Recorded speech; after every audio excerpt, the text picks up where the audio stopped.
Hi guys!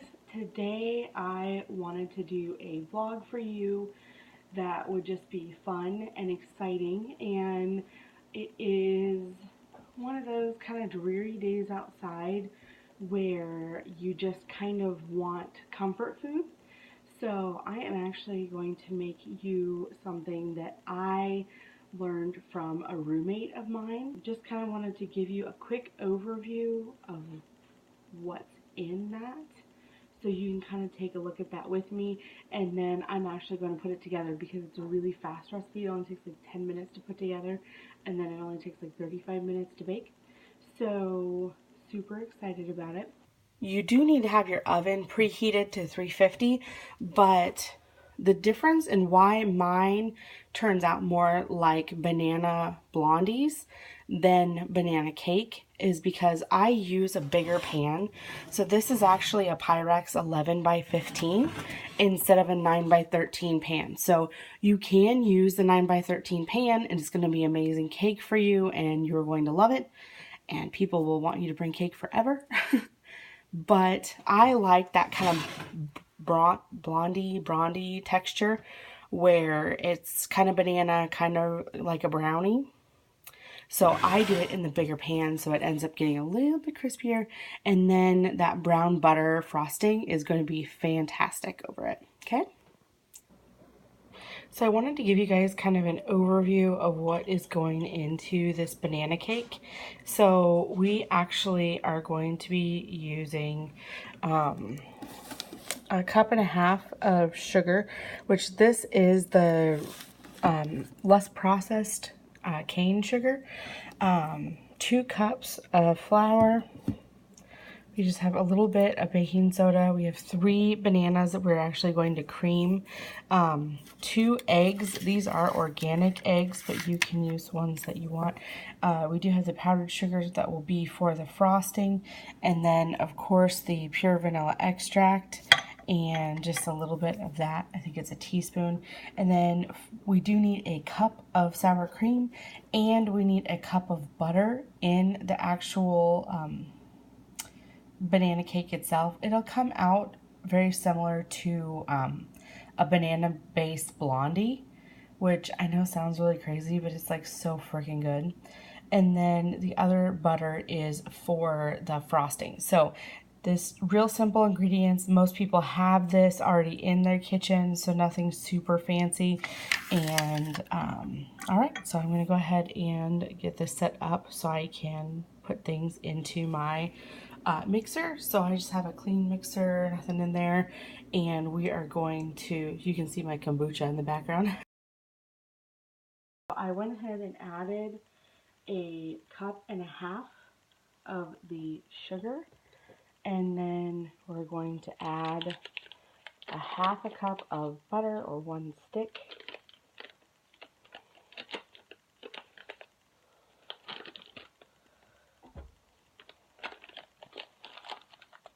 And then we are going to take a cup of our sour cream. Now you do want to make sure your sour cream is mixed up good.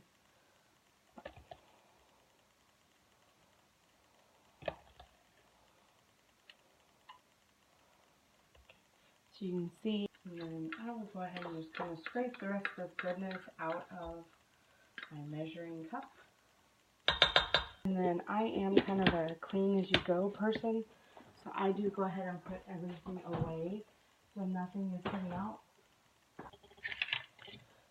And then I put my eggs in a little dish when I crack them, just because my grandma always taught me to check to see if your egg was good before you actually put it into whatever you have for your recipe, and that way you don't end up with a weird egg that's already mixed in with all of your other ingredients. So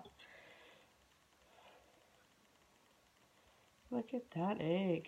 Alright, so I'm going to go ahead and put the 2 eggs in there. Alright, so I just washed my hands after getting those eggs in there, and then I want to get you guys a good view of what is going on in my mixing bowl before I actually get started. You can kind of see here. we have all of this goodness. So that is the sugar, the butter, the sour cream, and the 2 eggs. So when I'm creaming, I like to take time and really let it kind of come together slowly. We want to go ahead and add our lovely, very ripe bananas. And I know in our house, by the time the bananas get the brown spots on them, we don't actually eat them anymore. But I have friends of mine who love brown bananas and would not even think of eating a banana before it was brown and spotty like this. So while it does make them sweeter and it makes your banana cake that much better, I would probably never eat something like this on its own. And I would actually peel them and pop them in the freezer, and then that way, after I had collected a few of them, because I mean obviously you don't want your food to go bad, right? You spend good money on it. That way when I had, 2 or 3 put together, I could make, decide to make like banana bread. I do just kind of clean as I go, so you won't see a lot of wrappers or things just kind of sitting out. Oh, the sun finally decided to peek through for our video today. So, let's see. Alright guys, so you want to make sure that the banana mixes really well. So I am just going to let this kind of come together with the wet ingredients. Here is a quick view of the batter. You can see kind of the chunky banana in there, which makes it absolutely delicious. And it's just kind of runny on it, honestly. I was really surprised by that the first time I made it, how runny this was. So, yeah, so you get your good banana chunks in there, and then we will be adding the rest of our ingredients in here.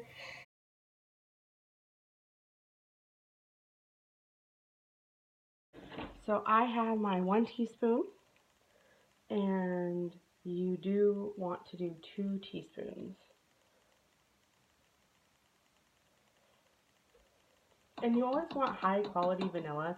If there's something that you're going to skimp on or try to buy cheaper ingredients, 2 of those things that I would not buy cheaper ingredients are the sugar that is kind of the less processed cane sugar and the vanilla extract. Add the rest of our dry ingredients, which is half a cup.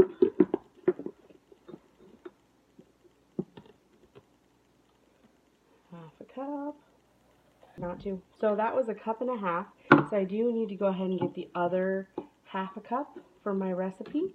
And then we will get the baking soda. That's 1 teaspoon of baking soda and a teaspoon of salt in there. And then we'll get it started, okay? Okay. So I have my salt.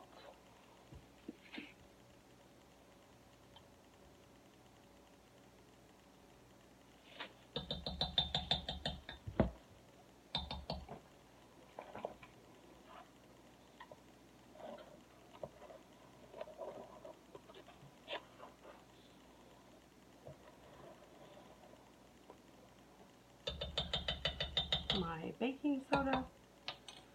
And we will get. Now you do want to make sure those come together gently, so you don't want to turn it on too high. And like any brownie mix, you never want to mix it too long. So just the bare minimum that it needs to come together. Do not overmix your, if you want brownie style. If you want cake, I still wouldn't overmix it, but it's not as picky. And that was my oven just saying that it was preheated, so it's been right at the 10-minute mark. And you guys can see that it is coming together beautifully. So I'm just going to scrape down the sides and kind of keep this, maybe give it another 10 seconds. And then I will get it into the pan. Alright, so I did just give it about 10 more seconds, And you can really see that the mix just looks really beautiful. Like it has come together nicely. I just scraped down the sides to make sure there are no like super big chunks of banana that is left. So I went ahead and prepared a sprayed pan that is the 11 by 15 I was telling you about. You guys can kind of see that this mixture is not super thick, but you do try to want to make sure that it is evenly throughout your pan. Now, one trick that you can do if you guys like smaller pieces of banana is you can actually mash your banana up before you throw it into your mixing bowl, and that way you don't have the same issue with larger chunks of banana if you have people in your family that don't absolutely love banana. But I like it. You can kind of see in the pan that it does have some chunks of banana that you can see. For the most part, they are pretty small, so they easily fit into a bite size, and no one's going to like choke on them. All right?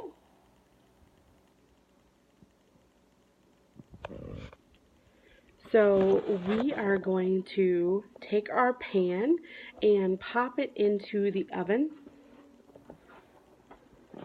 for 25 minutes. Now I did just grab this out of the oven, so it did bake for 25 minutes. And you can kind of see it's a nice brown on the edge, but the middle of it is still really golden-y. Really just a good looking set of banana blondies. Go ahead and let me know if you tried the recipe in the comments. If you want to see other recipes that I have for comfort food and all kinds of fun things, let me know in the comments, or you can always message me on Facebook, Twitter, or Instagram, and I would love to hear from you guys. Make sure you hit that subscribe button, and we'll see you again soon.